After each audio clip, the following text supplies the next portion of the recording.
Martinique s'est-elle rendue coupable de diffamation? La question reste entière. Le procès devait s'ouvrir aujourd'hui, mais il a été renvoyé au 13 mars prochain. La plainte est portée par un homme dont le nom a été relayé sur les réseaux sociaux dans une affaire d'agression sexuelle. Karen Cassuto, Thierry Saucan. Une dizaine de personnes de différentes associations féministes devant le tribunal de Martinique.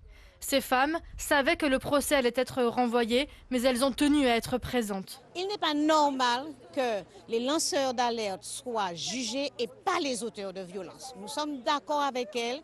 Il est important que la société comprenne que la femme mérite d'être protégée et qu'il n'est pas question qu'il y ait une justice déséquilibrée parce qu'on est plus à même à protéger un auteur de violence qu'une femme victime de violence. La justice ne fait pas son travail pour les femmes qui sont victimes de viol, mais elle fait son travail pour les hommes qui se plaignent d'être victimes de diffamation.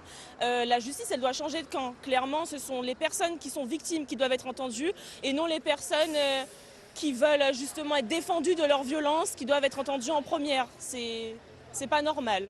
Sur le banc des accusés, cette Martiniquaise âgée de 29 ans, sur les réseaux sociaux, elle se fait appeler Alfounisme. En 2023, elle lance le hashtag Balance ton port Martinique pour libérer la parole des femmes victimes de violences. Plusieurs hommes portent plainte contre elle pour diffamation, dont un trentenaire qui a donc demandé le renvoi de ce procès.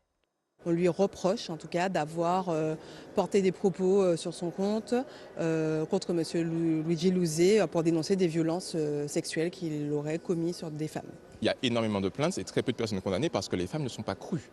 Et du coup, l'objectif de ce procès-là, non seulement est de défendre Alphonisme, mais c'est aussi de mettre sur le tapis cette question de la parole de la femme, de la crédibilité et de la manière dont elle est perçue par la société et par la justice. Sollicitée, l'avocate du plaignant n'a pour l'instant pas souhaité répondre à nos questions. Notre fenêtre sur la Caraïbe